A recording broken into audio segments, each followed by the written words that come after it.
हम सभी ने अपनी जिंदगी में या तो कभी ना कभी चेक किसी को दिया होगा या फिर किसी से लिया होगा। और इसीलिए आज की ये जानकारी हमारे लिए बहुत काम की है, क्योंकि अगर आपका दिया हुआ चेक बाउंस हो जाता है और मामला कोर्ट तक पहुंच जाता है तो अब उसे लंबे समय तक टालना आपकी जेब पर भारी पड़ सकता है।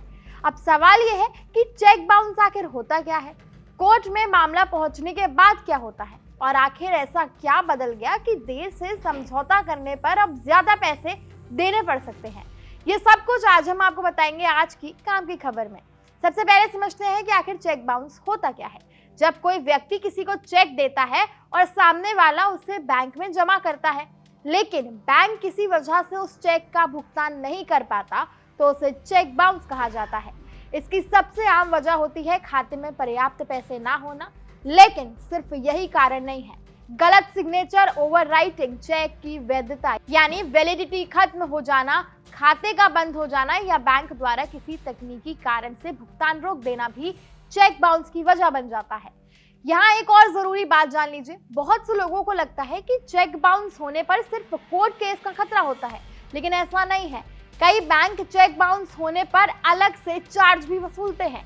HDFC बैंक, ICICI बैंक और एक्सिस बैंक जैसे कई बड़े बैंक अपने नियमों के मुताबिक चेक बाउंस होने पर करीब 350 रुपए से लेकर 750 रुपए तक का चार्ज ले सकते हैं। ये चार्ज बैंक की फीस होती है जो कोर्ट में चलने वाले केस या कानूनी कार्रवाई से अलग होती है। यानी अगर आपका चेक बाउंस हुआ तो एक तरफ बैंक का चार्ज देना होगा और दूसरी तरफ अगर मामला कोर्ट तक पहुंच गया तो अलग कानूनी प्रक्रिया का सामना भी करना पड़ सकता है। अब यहाँ एक बात समझना बेहद जरूरी है कि हर चेक बाउंस होने पर तुरंत केस दर्ज नहीं हो जाता। अगर चेक बाउंस होता है तो सबसे पहले बैंक इसकी जानकारी देता है और इसके बाद जिस व्यक्ति को भुगतान मिलना होता है वो कानून के तहत आपको एक लीगल नोटिस भेज सकता है। अगर नोटिस मिलने के बाद भी तय समय के अंदर भुगतान नहीं किया जाता तभी मामला कोर्ट तक पहुंचता है। यानी कोर्ट में केस पहुंचने से पहले भी दोनों पक्षों के पास आपस में बात करके मामला सुलझाने का पूरा मौका होता है। अब जानते हैं कि हाल ही में पंजाब और हरियाणा हाई कोर्ट ने इस मुद्दे पर क्या कहा है।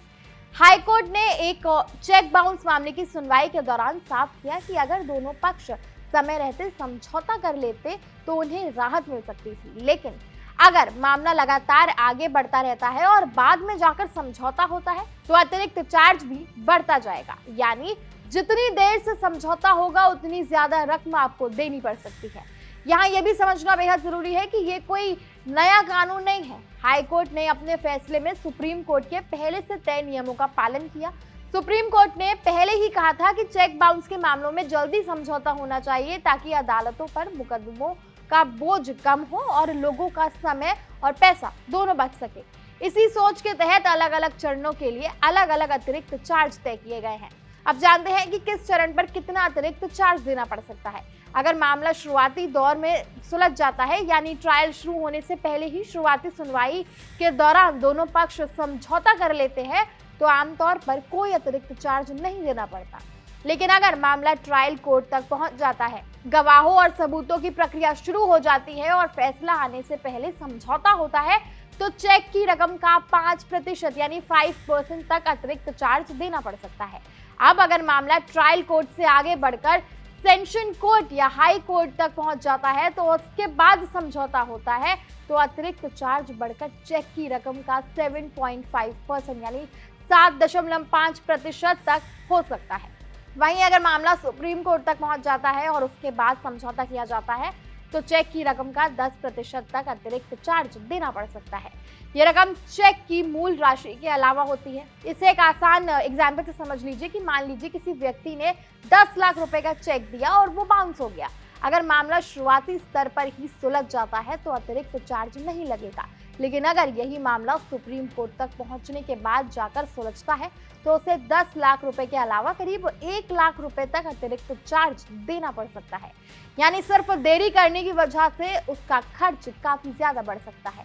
हाईकोर्ट ने एक और अहम बात कही है कि अगर किसी व्यक्ति को चेक बाउंस मामले में सजा भी मिल चुकी है तब भी दोनों पक्ष आपसी सहमति से समझौता कर सकते हैं। यानी सजा मिलने के बाद भी मामला खत्म किया जा सकता है। हालांकि अतिरिक्त चार्ज माफ करना या ना करना अदालत के ऊपर निर्भर होगा।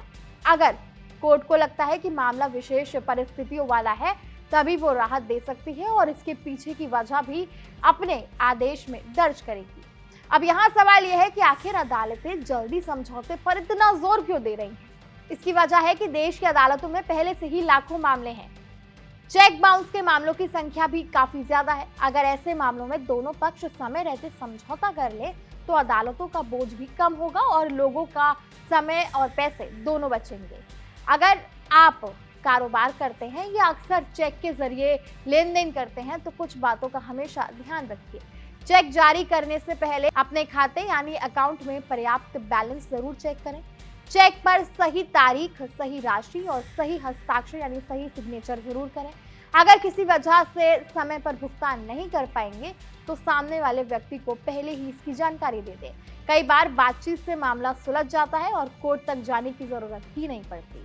अगर आपने किसी से चेक लिया और वो बाउंस हो गया तो भी लापरवाही ना करें। कानून में नोटिस भेजने और आगे की कार्रवाई के लिए तय समय सीमा होती है, इसलिए समय पर कानूनी सलाह लेना और जरूरी कदम उठाना बेहद जरूरी है। एक और बात याद रखिए कि आज के समय में ऑनलाइन पेमेंट का चलन काफी ज्यादा बढ़ गया है, लेकिन बिजनेस, प्रॉपर्टी, किराए और कई बड़े लेन देन में आज भी चेक का इस्तेमाल होता है। इसलिए चेक जारी करते समय थोड़ी सी सावधानी आपको बैंक चार्ज, कोर्ट केस और अतिरिक्त खर्च तीनों से बचा सकती है। याद रखिए, चेक बाउंस सिर्फ बैंक से जुड़ी एक छोटी सी परेशानी नहीं है। अगर मामला कोर्ट तक पहुंच जाए तो इसमें पैसा, समय और कानूनी प्रक्रिया तीनों शामिल हो जाते हैं। इसलिए अगर समझौते की गुंजाइश है तो उसे जितनी जल्दी हो सके पूरा कर लीजिए। फिलहाल आज की काम की खबर में बस इतना ही। अगर आपको ये जानकारी काम की लगी हो तो इसे अपने परिवार, दोस्तों और खास तौर पर उन लोगों के साथ जरूर शेयर कीजिए जो चेक के जरिए लेन देन करते हैं। हो सकता है आपकी एक शेयर किसी को कोर्ट के लंबे चक्कर, बैंक के चार्ज और अतिरिक्त खर्च से बचा ले।